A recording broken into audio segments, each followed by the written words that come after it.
আসসালামু আলাইকুম গাইস, আজকে আমি চলে আসলাম পীরগঞ্জ বড় চিড়ার আড়তে। এখানে আমি কিছু চিড়া কিনব। আমাদের উত্তরবঙ্গের খুব জনপ্রিয় একটি খাবার দইয়ের ঘোল আর চিড়া। আমি দোকানে বিক্রি করার জন্য কিছু চিড়া কিনব আর আমি দুধ কিনছি। আমরা দইয়ের ঘোল বাড়িতে বানাবো। এসব দইয়ের সাথে চিড়া খেতে হলে ভালো মানের চিড়া কিনতে হয়। আমি যেহেতু দোকানে বিক্রি করব পাবলিক ফ্যাশন, এই জন্য আমি দোকানদারকে বললাম, ভাই একটু ভালো মানের চিড়া দেবেন।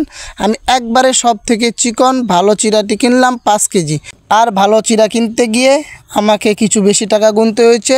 তারপরেও যেহেতু আমি দোকানে বিক্রি করব, ভালো মানের চিড়াটা আমি একটু বেশি দাম দিয়ে কিনলাম। 5 কেজি চিড়া কেনার পরে আমার এখন মুড়ি কেনার পালা। এখানে অনেক কোয়ালিটির মুড়ি ছিল, মোটা চিকন। আমি দেখে নিলাম যে কোন মুড়িগুলো রাখলে কাস্টমার খুশি হবে। আমি তাই বেশি দামে চিকন মুড়িটি বললাম।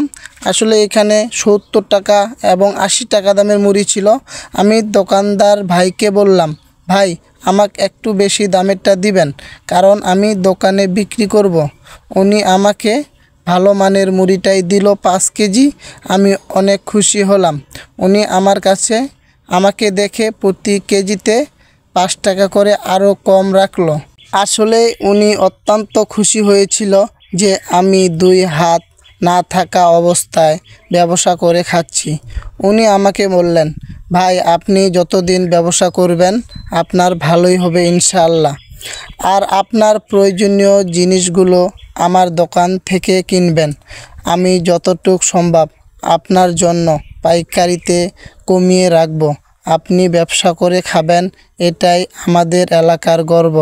আসলে উনি আমার দোকানের কথা শুনে অনেক খুশি হয়েছিল, কারণ আমার 2টি হাত নেই, আমি ব্যবসা করে খাচ্ছি।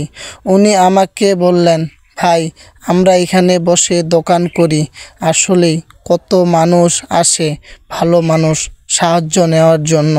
আপনি আমার দোকানে এসেছেন ব্যবসা করে খাওয়ার জন্য, মাল কিনতে। আপনি যতদিন দোকান করবেন আমার দোকান থেকে মাল কিনবেন। আমি চেষ্টা করব আপনার জন্য সব থেকে কম দাম রাখার। অবশেষে আমি মালামাল বুঝে নেওয়ার পর হিসাব করে ওনাকে টাকা দিলাম। উনি আমার কাছ থেকে অনেক টাকা কমেই রেখেছে। তো গাইস, এখান থেকে মাল কেনার পর আমি চলে আসলাম এক মুদিখানার দোকানে। এখান থেকেও আমাকেও কিছু মাল কিনতে হবে। এখানে আমি আমার প্রয়োজনীয় সব কিছুর লিস্ট করলাম।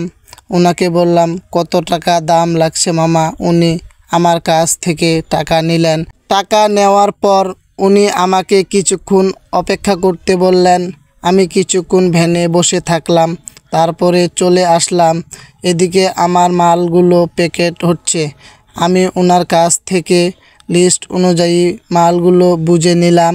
গাইস, আপনারা সবাই আমার ব্লগগুলো দেখবেন এবং লাইক কমেন্ট শেয়ার করবেন।